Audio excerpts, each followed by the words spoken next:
Ama naming makapangyarihan, pinasapit mo sa mga bansa ng silangang Europa ang liwanag ng mabuting balita nung ito'y ipangaral ng magkapatid na sina San Cirilo at San Metodio. Ang aming buong pagkatao ay mapuspos nawa ng liwanag ng kabatiran tungkol sa iyong salita. Kami naway maging sambayanang nagniningning sa ganap na pagkakaisa sa matapat na pananampalataya at maaasahang paninindigan. Sa pamamagitan ng Jesucristo, kasama ng Espiritu Santo, magpasawalang hanggan. Amen. Pagsipagmagahan ang kami sa pagpapahayag ng salitang Diyos.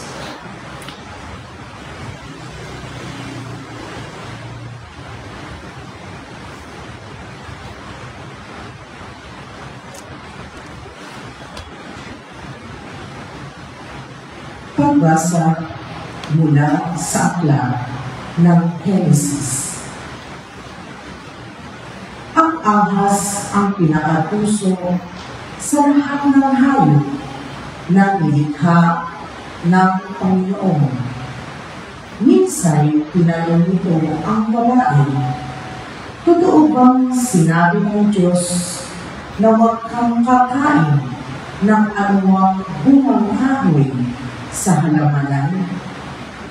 Tumugon ang babae, hindi naman. Ipinakakain sa amin ang anumang bunga sa halamanan. Huwag lamang ang bunga ng puno na nasa gitna niyon. Pag kami raw ay kumain ng bunga nito o humipo man lamang sa punong iyon, mamamatay kami. Hindi totoo yan. Hindi kayo mamamatay. Wika ng ahas. Gayon ang sabi ng Diyos, sapagkat alam niya kung kakain kayo ng bunga niyon, magkakaroon kayo ng pagkaunawa. Kayo'y magiging parang Diyos. Malalaman ninyo ang mabuti at masama. Napakaganda sa paningin ng babae ang punong kahoy at sa palagay niya'y masarap ang bunga nito. Nabuo sa isipan niya na mabuti ang maging marunong, kaya pumitas siya ng bunga at kumain. Kumuha rin siya para sa kanyang asawa. Kumain din ito. Nagkaroon na sila ng pagkaunawa matapos kumain. Noon nila nalamang sila'y hubad, kaya kumuha sila ng mga dahon ng igos, pinagtagmi-tagmi at ginawang palaki sa katawan. Pagdadaping hapon, narinig nilang naglalakad sa halamanan ang Panginoon, kaya nagtago sila sa kahuyan. Ang salita ng Diyos. Salamat sa Diyos sa pagtulunan ng ating pong itutuon. Mapalad ang pinagbigyan mo hamon sa kasalanan. Ulitin po natin. Mapalad ang pinagbigyan ang hamon sa kasalanan. Mapalad ang tao na pinatawad na yaong kasalanan at nalimot na rin ang kanyang nagawang mga pagsalansang. Mapalad ang tao sa harap ng poon ay di naparatangan dahil sa siya ay di nagkasala at hindi nanlinlang. Mapalad ang pinagbigyan mahamon sa kasalanan. Ako ay lumapit sa iyong harapan at sana'y inamin ang aking ginawang mga pagsalansang di ko inilihim. Pinagpasyahan ko ang lahat ng ito sa iyo'y idaig at aking natamo ang iyong patawad sa sala ko angkin. Mapalad ang pinagbigyan pahango sa kasalanan. Ang lahat ng tapat sa panahong iti dapat manalangin upang pumugsulman ang malaking bahay, di sila abutin. Mapalad ang pinagbigyan pahango sa kasalanan. Kung bingan ko ikaw ang sasagot. Kung nabagagabag, aking aawiin ang pagkakalina at iyong pagdiligtas. Mapalad ang pinagbigyan pahango sa kasalanan. Pasitayin po ang lahat at magbibigyan lang sa mabuting balita.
Sumainyo ang Panginoon. At sumayo rin. Ang mabuting balita ng Panginoon ayon kay San Marcos. Mabuli sa iyo, Panginoon.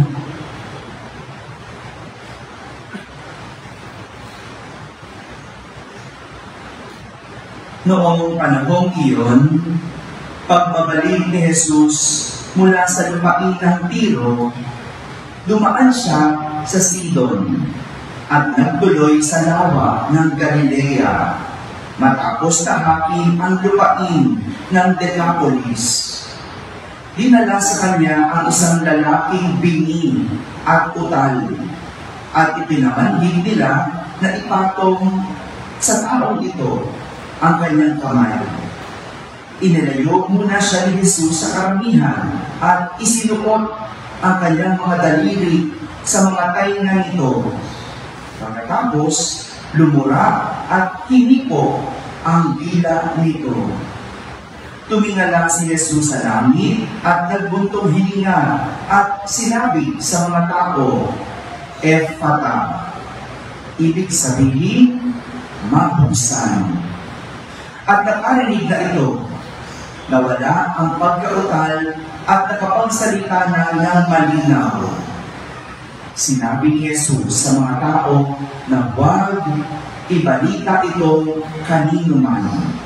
Ngunit kung kailan sila pinagbabawalan, ay lalo naman nilang ipinamamalita ito.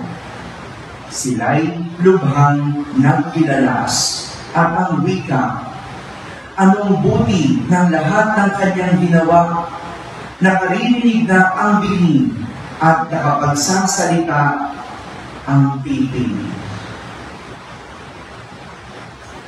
Mga kapatid, ang mabuting balita ng Panginoon. Pinupuri ka namin, Panginoong Jesucristo, kasi po ang lahat ang makinig sa Kanya. Isang magandang umaga po sa inyong lahat. Magandang umaga rin sa lahat ng mga nasa barangay na nakakapakinig ng ating banal na misa, sa lahat ng nasa tahanan na nagsisimba tayo online, sa lahat ng nasa abroad, sa magandang araw po sa inyong lahat. Kasama kayo sa aming banal na pagdiriwang dito sa ating parokya. Paumanhin po at meron po tayong konting technical problem, kaya po iba po ang ating pagda-live stream ngayon. Ngunit babalik po natin ito bukas. Paumanhin lang po. Isa na namang pagpapagaling ang ating narinig mula sa ebanghelyo natin sa araw na ito. Kung kahapon, naalala niyo pa po ba? Yung kwento kahapon, yung mga nandito kahapon, marami tayo ngayon, kahapon, kaunti, no? Sa mga nandito kahapon, naalala niyo pa ba ang kwento? Sino ang pinagaling ni Jesus? Yes. Ang babae, hindi yung babaeng hentil. Yun yung nanay. Pero doon pa rin, naalaga pa rin yung hentil. Yun yung nanay, yung hentil. Yung anak na babae, ano yung sakit? Yan, sinasapian ng demonyo. Yung nanay, nakiusap kay Jesus na pagalingin. Hindi lang nanikluhod, nagpatira pa. Ano yung patira pa? Dumapa. Hindi na lumuhod, dumapa. Ganon makiusap ang babaeng hentil para pagalingin ang kanyang anak. At ganon nga, naibigay sa anak ang hinihingi ng nanay na kagalingan. Ngayon naman, isang lalaking bingin at total ang inilalapit kay Jesus. Nais ng mga tao, anong sabi? Ipatong niya ang kanyang kamay sa lalaking bingin para gumaling. Ngunit hindi lang ipinatong ni Jesus ang kanyang kamay. Isinukot niya ang kanyang daliri sa mga tainga ng lalaki. Pagkatapos, lumura at hindi po ang dila nito. Tumingala si Jesus sa langit at nagbutong hininga. Anong sinabi? Ephata. Ibig sabihin, mabuksan. Mabuksan. At nakarinig ang lalaki na wala ang pagkautal at nakapagsalita ng malinaw. Nabuksan ang tainga, nabuksan ang bibig. Grabe, no? Iba-iba talaga ang ginagawa ni Jesus na pagpapagaling. Ngunit, sa dami ng kanyang paraan ng pagpapagaling, isa lang po ang ipinapakita sa atin. Kapag hindi po ng Diyos gumagaling at malaki ang pinagbabago. Kapag hindi po ng Diyos gumagaling at malaki ang ipinagbabago. Gaya ng hentil, naalala niyo yung nanay, kahapon sa ebanghelyo, anong unang hinihingi niya? Nagmamakaawa siya pagalingin ang kanyang anak. Ngunit, nang magsalita si Jesus, nang makausap niya si Jesus, nagbago ang kanyang pananalita. Kung nung una, pagalingin ko yung aking anak. Yun ang salita niya, di ba? Nung nagkausap na sila ni Jesus, anong sabi? Kahit gamumo, kahit tira-tira, tatanggapin niya. Nagbago, di ba? Nung una gusto buo. Ngayon, nung nakausap niya si Jesus, kahit tira-tira na lang, okay lang. Kahit gamumo lang, tatanggapin ko. Ngayon naman, yung lalaking bini at titig na hinipo ni Jesus, nabuksan ang kanyang tainga at bibig. Hindi ito malayo sa mga karanasan natin nang tayo'y hipuin ng Diyos. Hindi po na po ba kayo ng Diyos? O hindi pa? Madalas tayo yung humihipo sa Diyos, di ba? Tayo yung humahawak, tayo yung lumalapit, pero yun ang akala natin.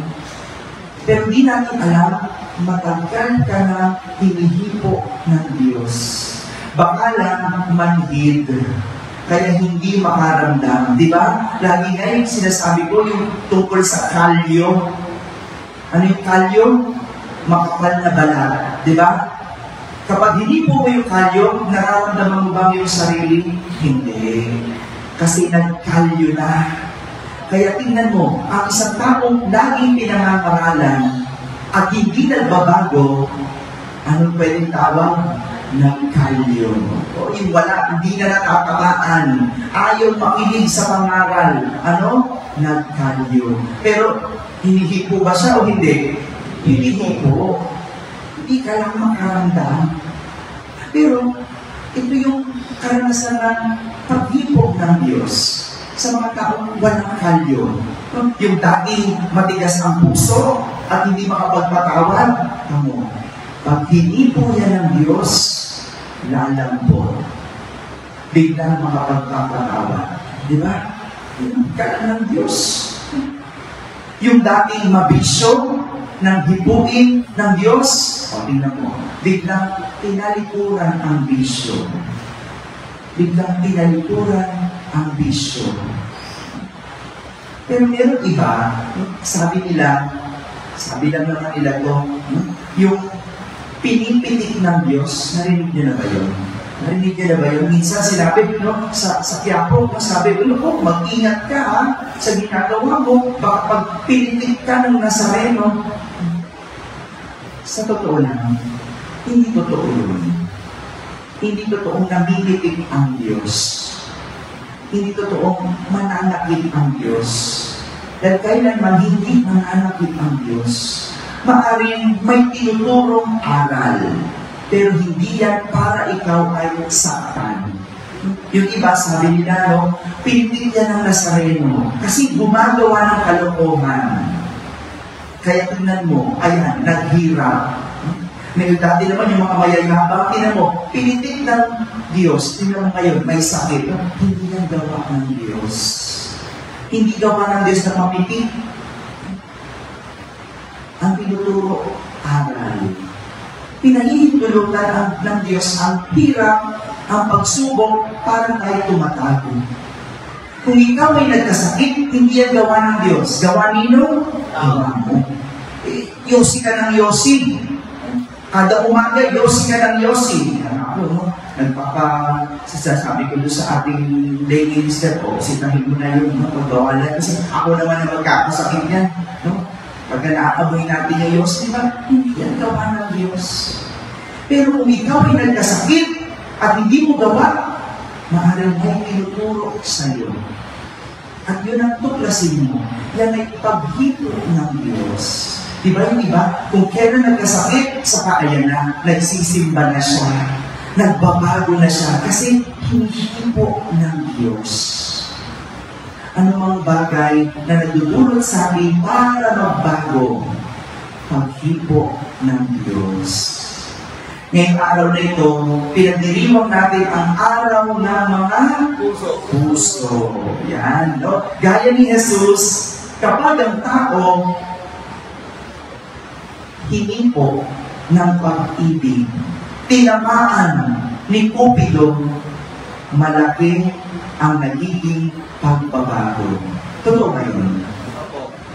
Ba't di makastimate yung mga may asawa dito? Totoo ba yun? Opo. Ayaw magsalita ng iba, di ba? Kasi wala na sigurong pag-ibig, no? Yan, no? Pero yung, tingnan mo, noong nililigawan ka pa lang ng mister mo, di ba? Kaya nga niya nasasabi, tingnan mo to, ang galing-galing niya noon. Nagagawang mag-igib. Nagagawa akong pagsilbihan. Bakit? Kasi may pag-ibig pa. Yan, gano'n. Pagka umiibig, lahat nagagawa mo. Kahit Bulacan na kayang maging malapit. Kahit sa Maynila ka nakatira. Kahit anong gawin mo, lahat ng pagtitipid, makapagbigay ka lang ng regalo. Ngayon, nabigyan na ba kayo regalo? Wala. Anong binigay? Sakit ng ulo. Konsumisyon. Bakit? Kasi nabubura ang pag-ibig. Kaya huwag tanggalin ang pag-ibig. Kasi habang may pag-ibig ang tao, nagagawang magbago. Nagagawang maging mabuti tao. Ganyan eh. Diba? Yung dating tamad, nung na-inlove, naging masipag. Yung dating boss, nang tinamaan ni Cupido, tingnan mo, daigpag. Ang isang katulong manilbihan sa asawa. Ganyan, nagbabago. Ganyan ang pag-ibig. Ika nga, hahapakin ang lahat, masunod ka lamang. Ang pag-ibig, malaki ang nagagawa sa tao. Natutulungan tayo, hindi lang para maging mabuting tao, kundi para baguhin ang sarili. Mga kapatid, ang tao, pag hinipo ng Diyos, sigurado, malaki ang nagiging pagbabago. Amen? Amen. Amen. Kasi pagbabago.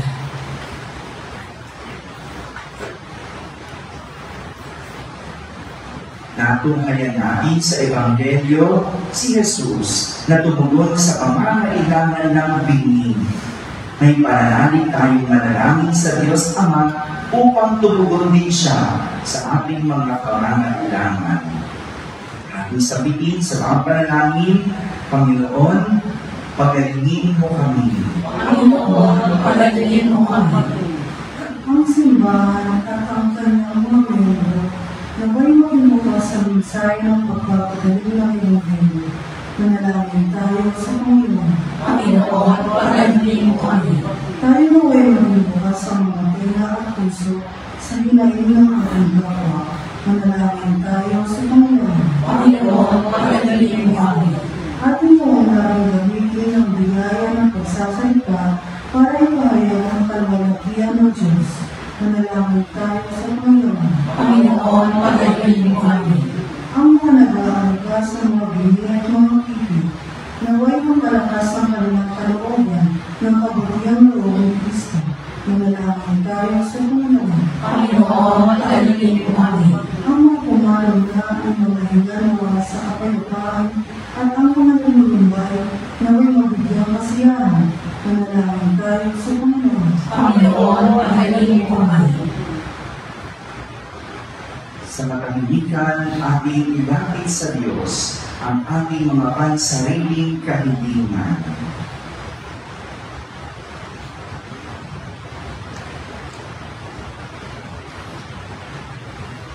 Isama natin sa ating panalangin ang lahat ng mga tumutulong at sumusuporta sa ating parokya. Manalangin tayo sa Panginoon. Panginoon, pagalingin mo kami. Walang hanggang Ama, inumin mo ang aming pagkamakasarili at buksan mo ang aming mga puso sa pagtanggap ng mabuting balita ng kaligtasan. Hinihiling namin ito sa pamamagitan ni Kristo na aming Panginoon. Amen. Kasi po mga.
Manalangin kayo mga kapatid upang ang paghahain natin ay darigdan ng Diyos amang makapangyarihan. Tanggapin ang waan ng Panginoon itong paghahain sa iyong mga kamay, sa kapaligiran ng kagaralan, sa aking kapakinabangan, at sa buong sambayan ng iyong halal.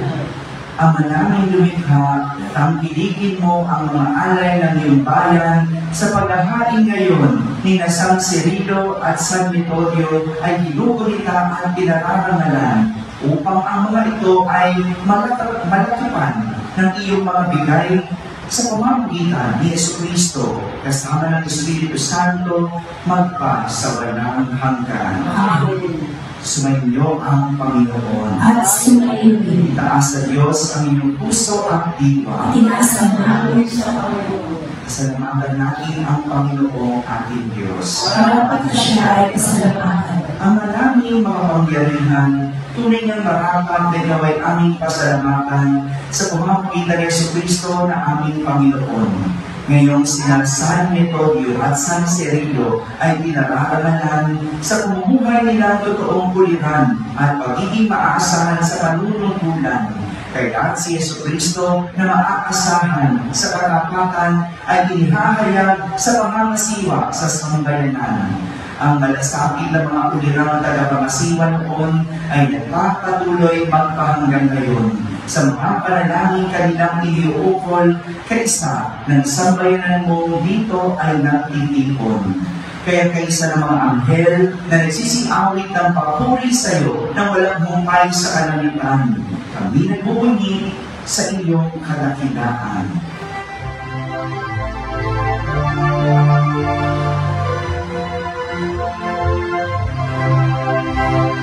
Santo, Santo, Santo, Panginoon Diyos na Panginoon, namundo ang langit at lupa ng kaluwalhatian mo. Sana sa pag-ias ka, pinapalang ng Panginoon. Bayan ng Lord, Hosanna sa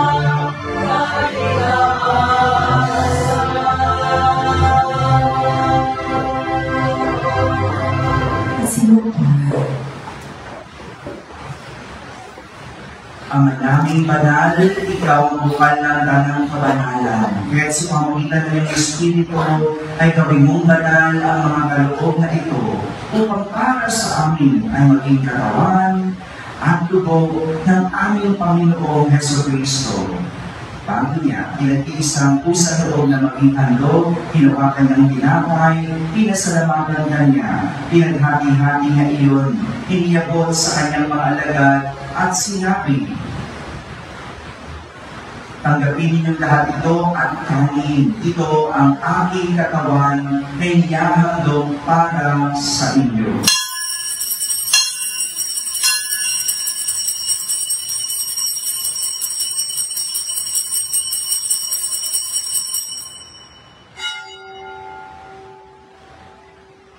Kaya hindi naman, matapos ang hapunan ng hinawakan niyang kalis, muli kanyang pinasalamatan. Iniyabot niyang kalis sa kanyang mga alagad at sinabi,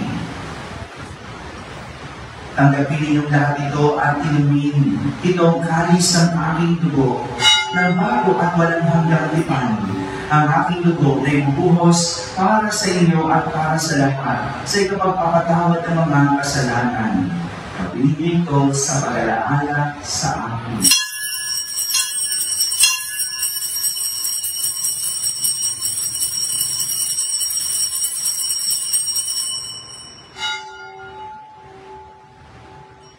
Ipagbunyi natin ang misteryo ng pananampalataya. Si Kristo ay namatay, si Kristo ay nabuhay, si Kristo ay nagbalik sa wakas na panahon.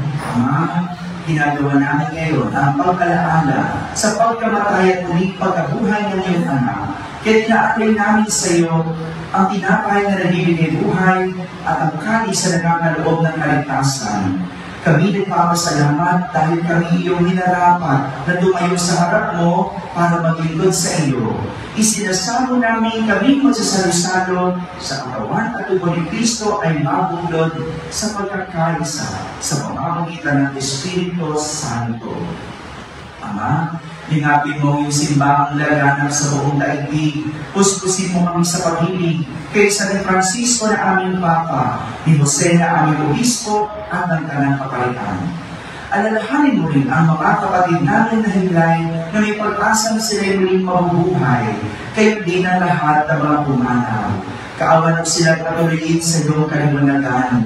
Kaawan mo pa rin dapatin kami lahat na makasalo sa iyong buhay na walang wakas. Kaisa na mahal na Birhen Maria na Ina ng Diyos, nang pabiyak ng puso niya si San Jose, kaisa ng mga apostol, ni na San Cirilo at San Metodio at ang lahat ng mga banal na namuhay dito sa daigdig ng kalugod-lugod sa iyo.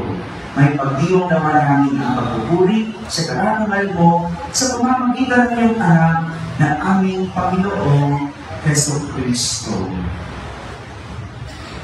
Sa pamamagitan ni Kristo, kasama niya at sa Kanya, ang lahat ng parangal at papuri ay sa iyo, Diyos amang makapangyarihan, kasama ng Espiritu Santo, magpasawalang hanggan. Amen.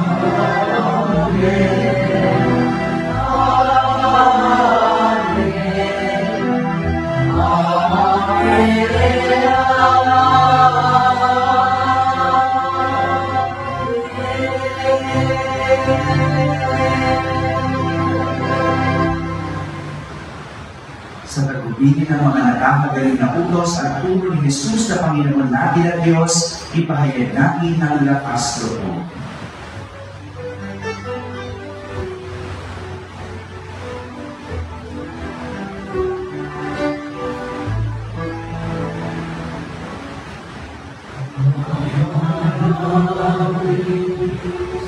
Sumasalangit ka, sambahin kahanan mo, makasamin ang kaharian mo, sundin ayaw mo. Dito sa lupa, parang ng salamin, bigyan mo po kami ngayon ng aming kakain sa araw-araw at pagkawarin mo kami sa aming mga samalan. Para ng magpapatawan namin sa nagkakasala sa amin. At huwag mo kaming ipagtulog sa puso mo. At mo kami sa lahat ng hinihiling namin kami iyan sa lahat ng masama, pagkalooban ng kapayapaan araw-araw, iligtas sa kasalanan at ilayo sa lahat ng kapahamakan. Samantalang kami pinananalikan ang dakilang araw ng pagpapahayag ng tagapagligtas namin, si Jesucristo. Sapagkat iyo ang halaga ng kapangyarihan at ang kapangyarihan ng pakailanman. Amen. Panginoon Jesucristo, sinabi mo sa iyong mga apostol, kapayapaan ang iniiwan ko sa inyo. Ang aking kapayapaan ang ibinibigay ko sa inyo. Tunghayan mo ang aming pananampalataya at huwag ang aming pagkakasala. Pagkalooban mo kami ng kapayapaan at pagkakaisa ayon sa iyong kalooban, kasama ng Espiritu Santo, magpasawalang hanggan. Amen. Ang kapayapaan ng Panginoon ay laging sumainyo. At sumayin. Mabigayan kayo ng kapayapaan sa isa't isa. Peace be with you.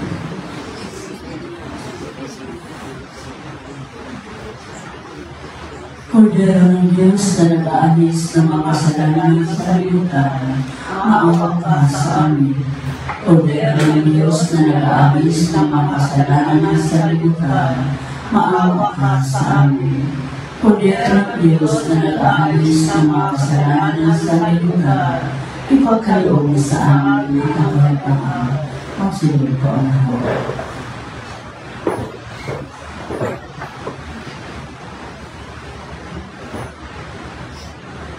Ito ang Kordero ng Diyos. Ito ang nag-aalis sa mga kasalanan ng sanlibutan. Mapalad ang mga inaanayahan sa kanyang piling. Panginoon, hindi ako karapat-dapat na magpatuloy sa iyo. Ngunit sa isang salita mo naman, ay gagawin ako.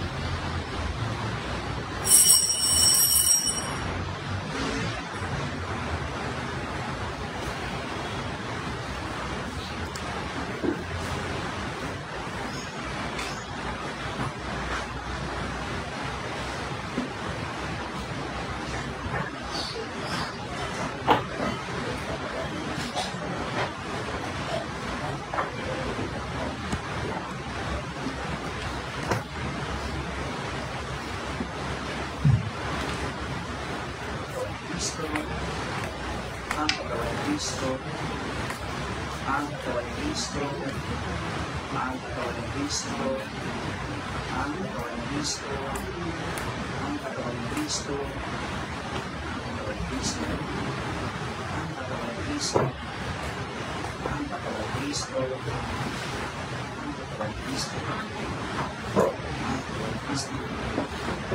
ang katawan ni Kristo, ang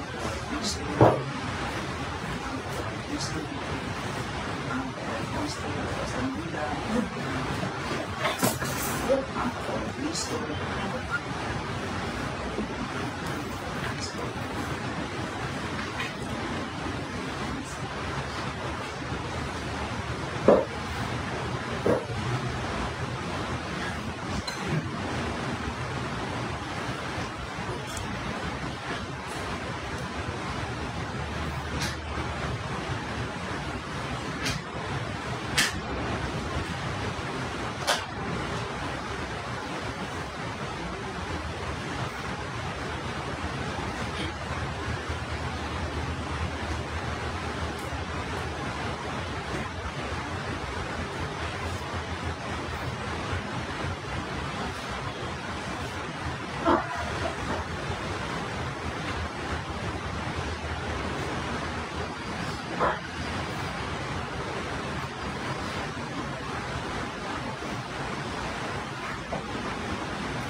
Magsugay na po ang lahat.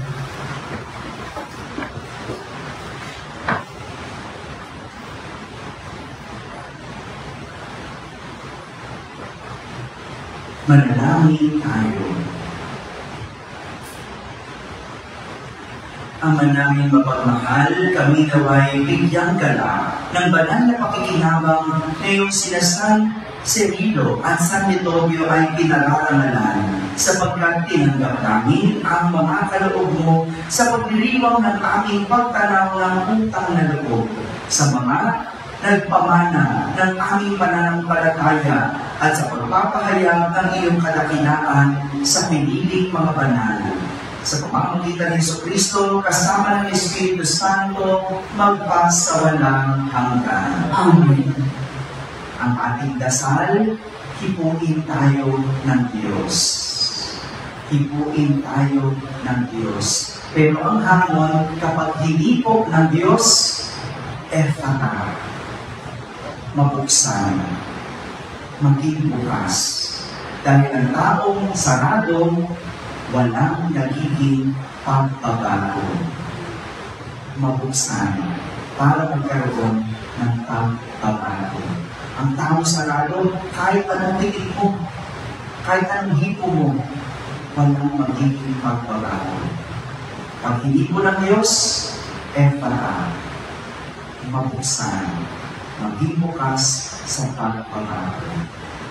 Sumainyo ang Panginoon. At sumainyo. Pagpalain kayo ng makapangyarihang Diyos, Ama at Anak at Espiritu Santo. Amen. Tapos na po ang ating pagdiriwang, kumain kayong taglay ang pag-ibig at kapayapaan ni Kristo. Salamat sa Diyos.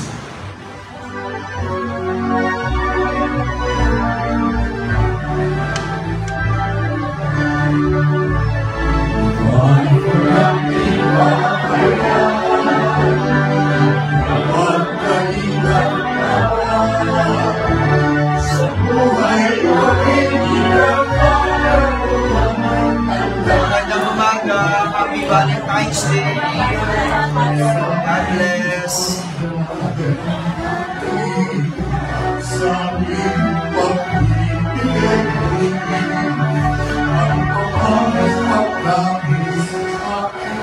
Ang pagkalamig sinasabi,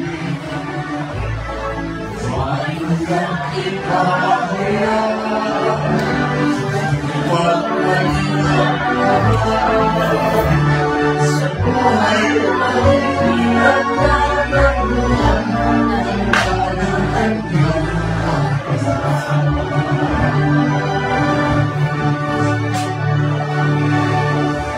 Simula na